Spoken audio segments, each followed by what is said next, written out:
என் அன்பு சகோதர சகோதரிகளே, ஆண்டவராகிய இயேசு கிறிஸ்துவின் நாமத்தில் அன்பின் வாழ்த்துக்கள்.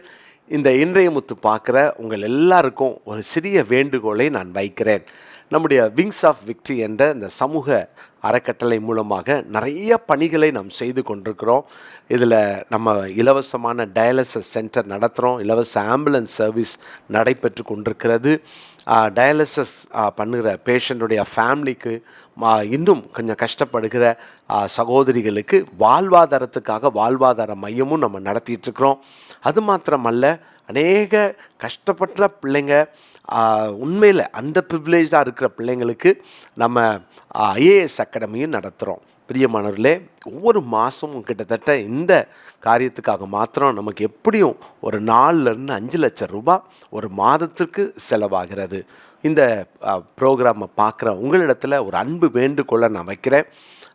இதுவரைக்கும் ஒரு வேளை இந்த விங்ஸ் ஆஃப் விக்ட்ரிக்காக நீங்கள் கொடுக்கல அப்படின்னா, உங்கள் சார்பில் ஒரு பேஷண்ட்டுக்கு அங்கே பிரயோஜனப்படத்தக்கதாக, அல்லது யாரோ வாழ்வாதாரம் குன்றிய ஒரு நபர் அங்கே படிப்பதற்கோ, அல்லது ஒரு சகோதரியை நீங்கள் ஒரு ஃபேமிலியை நீங்கள் தாங்குவதற்கோ முன் வரலாம். நீங்கள் ஒரு மாதத்துக்கு 1000 ரூபாய் நீங்கள் கொடுக்க முன்வர நான் அன்போடு அழைக்கிறேன். இதை யாரோ ஒருத்தருக்கு என்னால் அவங்களுடைய குடும்பம் பிழைக்கட்டும், என்னால் அந்த குடும்பத்தில் ஆசீர்வாதம் வரட்டும்னு சொல்லி ஒரு நல்ல எண்ணத்தோடு நீங்கள் விதைக்க நான் அன்போடு கேட்டுக்கொள்கிறேன்.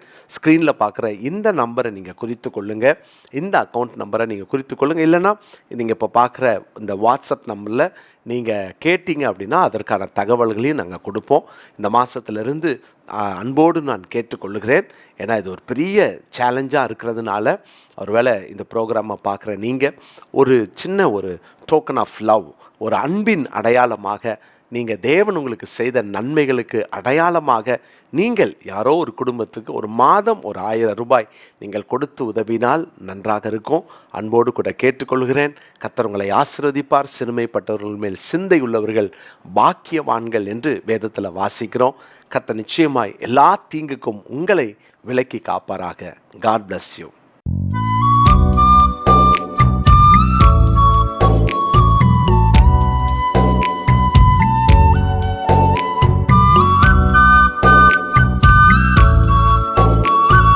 என் அன்பு சகோதர சகோதரிகளே, ஆண்டவராகிய இயேசு கிறிஸ்துவின் நாமத்தில் அன்பின் வாழ்த்துக்கள்.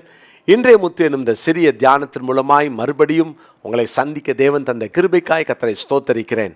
52வது வாரத்தை பார்க்க தேவன் நம்ம கிருபை செய்தார். வருஷத்தினுடைய கடைசி ஞாயிற்றுக்கிழமை தேவனை மகிமைப்படுத்துங்க, ஆண்டவரை ஸ்தோத்திரம் பண்ணுங்க. தேவனுடைய சமூகத்தில் குடும்பமாய் கர்த்தரை மகிமைப்படுத்த இந்த நாளை தேவன் நமக்கு தந்திருக்கிறார். பிரியமானவர்களே, இந்த வருஷம் முழுவதும் ஆலயத்துக்கு போக, ஆராதனையில் கலந்து கொள்ள நம்ம எல்லாருக்கும் கிருபை தந்தாரே. எவ்வளவு நல்ல தேவனை நம்ம ஆராதிக்கிறோம் இல்லையா? தொடர்ந்து கர்த்தரை மகிமைப்படுத்துவோம். இந்த நாளிலும் நம்ம தேவன் செய்த உபகாரங்களை மறக்கக்கூடாது. என்னென்னலாம் உபகாரங்களை தேவன் செய்தார் என்பதை நம்ம 26ஆம் தேதியிலேருந்து நம்ம தியானிச்சுட்டு வரோம். மன்னிப்பை மறக்கக்கூடாதுன்னு நம்ம தியானித்தோம். அவர் குணமாக்கினதை, சுகமாக்கினதை மறக்கக்கூடாதுன்றதை தியானித்தோம். இன்றைக்கி இன்னொரு வசனத்தை நான் உங்களுக்கு காண்பிக்கிறேன். 103ஆம் சங்கீதத்தின் 4வது வசனம்.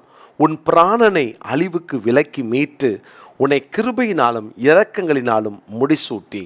உன் பிராணனை அழிவுக்கு விலக்கி மீட்டு. ஆண்டவர் நம்முடைய பிராணனை காப்பாற்றினார். வியாதிகள் மாத்திரமல்ல, எத்தனை விபத்துகள், எத்தனை பயங்கரமான காரியங்கள் நமக்கு எதிராக உயிர் போயிருக்கணும், ஆனால் தேவன் நம்மளை காப்பாற்றினார். உண்மையில் நான் யோசிக்கிறேன், ஒவ்வொரு பிரயாணங்கள், எத்தனையோ நூற்றுக்கணக்கான பிரயாணங்கள்.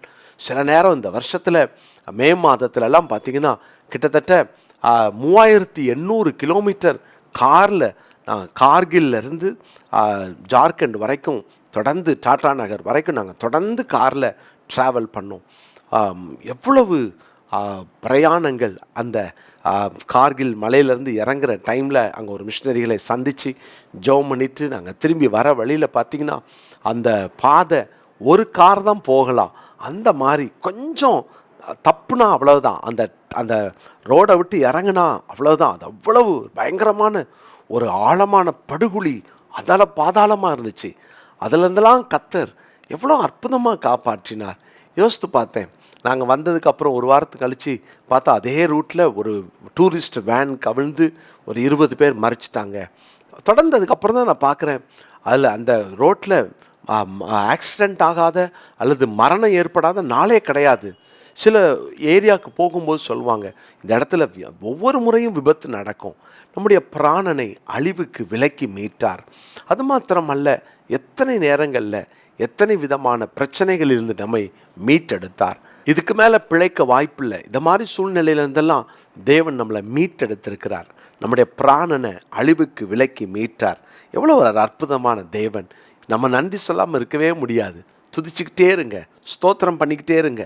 ஆண்டவருக்கு இந்த நாட்களில் நம்ம நினச்சி பார்ப்போமே, எவ்வளோ ஒரு கண்ணை மூடி திறக்கிறதுக்குள்ளே சிலவங்க சொல்லுவாங்க லக்குன்னு சொல்லுவாங்க. தயவு செய்து அந்த வார்த்தையை பயன்படுத்தாதீங்க. நம்ம பிழைத்தது தேவ கிருபையினால், அதிர்ஷ்டத்தினால் அல்ல. அதிர்ஷ்டம் என்பது கிறிஸ்தவ அகராதியில் இல்லாத ஒன்று. கிருபை.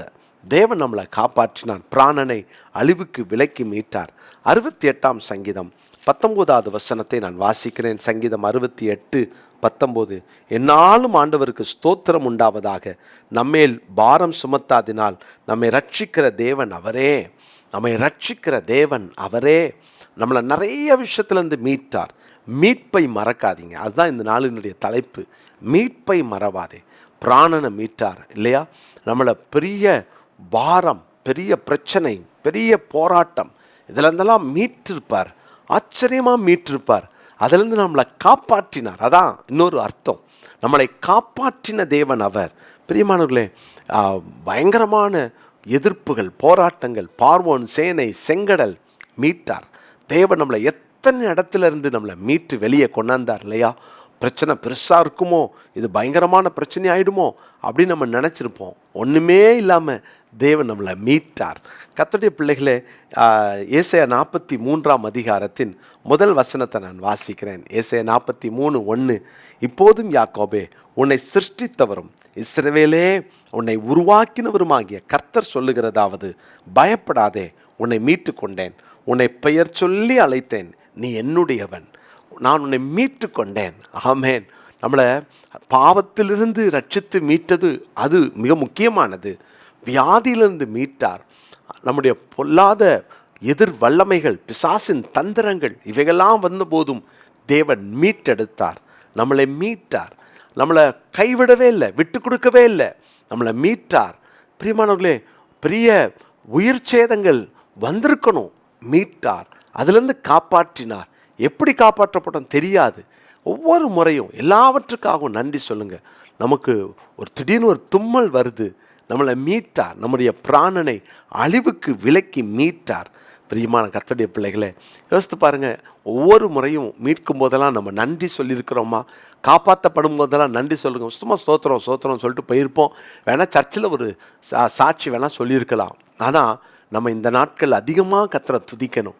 ஆண்டவரே, இந்த நாளில், இந்த டிசம்பர் 29ஆம் தேதி நான் இருக்கிறேன், நான் நிற்கிறேன்னா அதுக்கு நீங்கள் மீட்டதுனால தான். நீங்கள் என்னை காப்பாற்றுனீங்க, என்னை அதிலிருந்து, அந்த பிரச்சனையிலேருந்து என்னை வெளியே கொண்டாந்துட்டீங்க. உமக்கு நன்றின்னு சொல்லி கர்த்தரை ஸ்தோத்திரம் பண்ணுவோம். மீட்பை மறக்காதீங்க, மீட்பை மறக்காதீங்க. இந்த நாளுக்குரிய வசனத்தை குறித்து கொள்ளுங்க, மனப்பாட வசனத்தை. சங்கீதம் 68:19. சங்கீதம் 68ஆம் சங்கீதம் 19ஆம் வசனம். ஜெபிக்கலாமா? நல்ல தகப்பனே, எங்கள் மேல் வைத்த நம்முடைய அன்பின் நிமித்தமாய் எங்களை மீட்டெடுத்தீர். எங்களை கைவிடலை, எங்களை காப்பாற்றினீர், கண்மணி போல காத்தீர். எத்தனையோ பிரச்சனை, போராட்டம், உயிர் சேதங்கள் வந்திருக்கணும், எங்களை காத்தீர். எங்கள் குடும்பத்தை காத்தீர். ஆண்டவர், எங்களை மீட்டீர். கண்ணை மூடி திறக்கிற அந்த வினாடி நாங்கள் காப்பாற்றப்பட்டுட்டதை உணர்கிறோம். ஆண்டவரே, நாங்கள் எத்தனையோ நேரத்துக்கெல்லாம் நாங்கள் நன்றி சொல்ல மறந்துருக்கிறோம். எங்களை மன்னிச்சிருங்கப்பா. ஆண்டவரை, மீட்ட தேவனை நாங்கள் நினைத்து இந்த நாட்களில் உமக்கு ஸ்தோத்திரம் சொல்கிறோம், உம்மை மகிமைப்படுத்துகிறோம். தொடர்ந்து கர்த்தர் எங்களை காத்துக்கொள்ளுங்க. ஒவ்வொரு குடும்பத்தையும் பேர் பேராய் காத்துக்கொள்ளும். ஆண்டவரே, தனித்தனியாய் ஒவ்வொருவரையும் மீட்டு ரட்சித்து காத்து வழிநடத்தும்படி நான் ஜெபிக்கிறேன். இயேசுவின் நாமத்தில் ஜெபிக்கிறோம் நல்ல பிதாவே. ஆமென்.